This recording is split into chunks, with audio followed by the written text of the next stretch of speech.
पहले हम जान लेते हैं कि आंखों में खुजली के या इचिंग के क्या क्या कारण होते हैं। तो इसका पहला कारण है आई स्ट्रेन या फिर ओवर यूज। तो ये इसका सबसे मुख्य कारण है, यानी कि जब भी हम अपनी आंखों को ज्यादा इस्तेमाल करते हैं या फिर उस पर ज्यादा प्रेशर डालते हैं तो उसमें खुजली होने लगती है। तो ऐसा कब होता है? यदि हम लंबे समय तक फोन का इस्तेमाल करते हैं या फिर लंबे समय तक कोई ऐसा काम करता है जिसमें हमारी आंखों पर काफी जोर पड़ता है, तो उस समय हमारी आंखों में खुजली हो सकती है।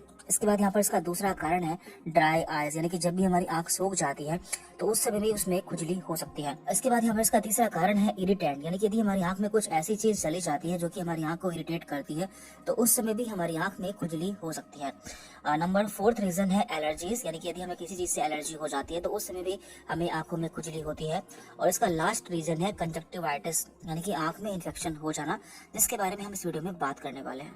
कंजक्टिवाइटिस को हम आम भाषा में पिंक आई या फिर आई फ्लू भी बोल देते हैं। और ये जो कंजक्टिवाइटिस होता है ये 3 टाइप का होता है।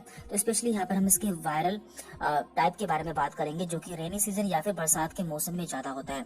तो पहले हम जान लेते हैं कि इसके क्या टाइप होता है और उसमें आप अंतर कैसे कर सकते हैं। और देखिए, कंजक्टिवाइटिस या आंखों में इन्फेक्शन बैक्टीरिया के द्वारा भी होता है, वायरस के द्वारा भी होता है और एलर्जीज के द्वारा भी होता है। तो आपको कैसे पता चलेगा कि आपको कौन सा इन्फेक्शन हुआ है? तो इसमें कुछ अंतर होता है, उसके बारे में हम जान लेते हैं। सबसे पहले यहाँ पर है बायलेटरल इन्वॉल्वमेंट, यानी कि हमारी दोनों आंखों में कौन सा होता है। तो जो बैक्टीरियल होता है उसमें 50% चांस होता है कि हमारी दोनों आंख में हो जाता है। वायरस का जो चांस होता है वो 25% होता है। और एलर्जीज में क्या होता है? मैक्सिमम चांस होता है कि इसमें हमारी दोनों आंख इन्वॉल्व होती है या फिर दोनों आंख में इन्फेक्शन हो जाता है। अब बात करते हैं डिस्चार्ज। जो बैक्टीरियल इन्फेक्शन होता है उसमें हमारी आंखों से म्यूकोपुरुलेंट डिस्चार्ज होता है, यानी कि हमारी आंख से पस जैसा या म्यूकस जैसा डिस्चार्ज होता है। जबकि वायरस में हमारी आंखों से वाटरी डिस्चार्ज होता है, यानी कि हमारी आंखों से पानी गिरता है। और एलर्जीज में हमारी आंखों से कोई भी डिस्चार्ज नहीं होता है। इसके बाद यहाँ पर इसका अगला अंतर है रेडनेस। देखिए, तीनों ही केस में हमारी आंख लाल हो सकती है।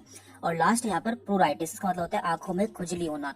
तो बैक्टीरिया और वायरस में हमारी आंखों में जल्दी से खुजली नहीं होती है, लेकिन एलर्जी के केस में हमारी आंखों में काफी खुजली होती है। तो इस तरह से आप जान पाएंगे कि आपको कौन सा इन्फेक्शन हुआ है। अब हम बात करते हैं वायरस इन्फेक्शन के बारे में या फिर आई फ्लू के बारे में। सबसे पहले हम जान लेते हैं कि क्या ये सीरियस है। देखिए, ये सीरियस नहीं होता है क्योंकि ये 1 हफ्ते में खुद से ठीक हो जाता है और इससे हमारी आंख में कोई डैमेज भी नहीं होता है। अब बात करते हैं इसके लक्षण की, यानी कि हमारी आंख में इसके क्या क्या लक्षण देखने को मिलते हैं। देखिए, इसमें हमारी आंखों में रेडनेस, यानी कि हमारी आंख लाल हो जाती है। उसमें स्वेलिंग, यानी कि उसमें सूजन आ जाती है। और उससे वाटरी डिस्चार्ज, यानी कि हमारी आंखों से काफी पानी गिरता है। और कभी कभी उसमें ईचिंग या फिर खुजली भी हो सकती है। बात करते हैं इसके ट्रीटमेंट की, यानी कि आप इसे कैसे ठीक कर सकते हैं। देखिए, नॉर्मली इसमें कोई भी ट्रीटमेंट की जरूरत नहीं होती है क्योंकि एक वायरस इन्फेक्शन है और वायरस के लिए कोई भी मेडिसिन नहीं बनी है, इसलिए ये 7 से 10 दिन में खुद से ठीक हो जाता है। लेकिन आप कुछ आई ड्रॉप का इस्तेमाल कर सकते हैं जो कि आपकी आंखों में इरिटेशन को दूर करते हैं, जैसे कि लुब्रिकेंट आई ड्रॉप। तो इसके लिए कई सारी आई ड्रॉप आपको मार्केट में मिल जाती है, जैसे कि रिफ्रेश टीयर्स, एड टीयर्स आदि। तो आप इनमें से किसी भी आई ड्रॉप का इस्तेमाल कर सकते हैं। अब बात करते हैं इसकी प्रिवेंशन की, यानी कि आप इससे कैसे बच सकते हैं। क्योंकि एक वायरस इन्फेक्शन है इसलिए ये कॉन्टेजियस है, यानी कि छूने से फैलता है। इसलिए आपको ऐसे व्यक्ति को छूने से बचना चाहिए जिन्हें पहले से आई फ्लू हो चुका है। और बहुत से लोगों में यह भ्रम रहता है कि ये देखने से भी फैलता है। तो ये किसी को देखने से नहीं फैलता है। जब तक आप उसे टच नहीं करेंगे या कोई ऐसी वस्तु टच नहीं करेंगे जिसमें वायरस है, आपको ये इन्फेक्शन नहीं होगा।